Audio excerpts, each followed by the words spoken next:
Сурадыңыздар, жооп беребиз, иншалла. Кезектеги суроо. Кызык суроо.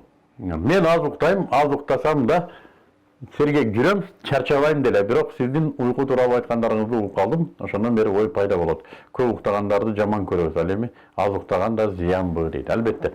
Жакшы суроо. Көп уктагандар чынында да ким жакшы көрсүн? Мен кээде ушу көп уктагандарды айтчумун, оодарып койгулачы жан башын, кичине жел көрсүн жан башы дагы деп. Ушу жан башын оодарылбай уктагандар болот да, сутка болот. Окуп жүргөн кезде бизде ушундай курбуларыбыз бар эле. Бир уктаса бүттү, оодарылбай уктайт. Ошолорду оодарып койчубуз, жан башың паңдап кетпесин, эми биягына оодарылып албайсың деп тамашалап.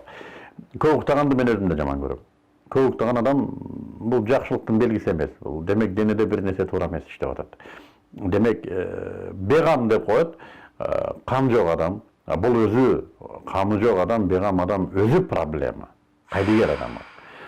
Экинчиден, көп уктаган бул убакытты ысырап кетти да. Адам ансыз деле жашоосунун 3/1 уйку менен өткөрөт. Элестетти эле 60ка чыккан адам 20 жылын уктап койду. Бул жөнөкөй 8 саат уктаса. Ал эми 10 саат, 15 саат уктагандар бар. Алар дээрлик жарымын уктап койду деген сөз да. Жарым жашоо жашаган жок. Аз уктоодо ушундай кесепети бар. Эмнеге? Денеде уктап атканда жүрө турган процесстер бар. Адам уктабаса ал процесс жүрбөйт. Кээ бир органдар бар, дененин өзүнүн биологиялык ритми бар, өзүнүн сааты бар. Адам уктаганда гана жүрө турган процесстер бар. Адам уктабаса, ал органдар иштебейт, иштей турган функциясын кылбайт. Балким башка функциялар кылат, бирок негизги адам уктап аткан учурда кыла турган иштерди кылбайт. Эмнеге? Адам уктаган жок. Ошондуктан укташ керек болот. Но уктабаган адамда ошон үчүн көбүнчө кыжалатчылык, стресс, баш ооруу, керектүү заттар жетпегенинен. Мына ушул мелатонин деп коет, ушу азот белгиси менен эсептелген гормондор бар. Мына ушулар адамдын жашоо ритмине жараша бөлүнүп турат. Өзгөчө түнкү сааттарда. Ошо мелатонин бөлүнүшү кыйындайт. Бул ошон процесстер көп. Ошондуктан туура тамактануу тартибин биз үйрөтүп атканда, мисалы үчүн мен негизги маселени уйкуга да коем. 8 саат жок дегенде уйкуну алыш керек адам. 7 саат, 8 саат алыш керек. Аны бөлүп уктайбы, кайсы маалда уктайт, бул экинчи маселе. Аллах Таала Куранда мааниси ушундай, мен сиздерди дем алуу үчүн түндү жараттым дейт, эс алуу үчүн. Демек, түндө укташ керек адамдар. Саат 10-дон 11-ден кийин укташ керек. Тилекке каршы биз жатканда сотка менен, компьютер менен, телефон менен чукулап жатабыз да, 2 саат, 3 саат уктай албайбыз. Эмнеге десе, телефондун экранынан берилген нур биздин көзүбүзгө караңгы кирди дегенди жокко чыгарат. Көзүбүз караңгы кире элек деп билет аны. Жана көз дүүлүккөн бойдон ушу чыңалып иштейт баягы нур менен. Ошондуктан уйку келбейт.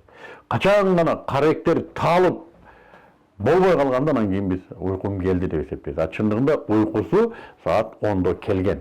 Дене аны сезбей калган. Сезбей турган болуп калган. Денеде уйкунун келгенин билбей турган болуп калган. Биз көз чарчаганда гана уйкум келди деп ойлоп калчу болдук. Ошондуктан укташ керек. Уйкуну ордуна коймоюнча денеде зат алмашуу ордуна келбейт. Мына уйкунун ролу аябай чоң. Миңдеген тартип менен эң туура тамакты, адал тамакты өз маалында жеңиз. Эгерде уйку ордуна коюлбаса анын таасири болбойт. Уйку ордуна коюлуш керек. Бул да чоң мааниге. Ошон үчүн атай уйку алдында тамак жейилбейт. Уйку алдында өзүнчө бир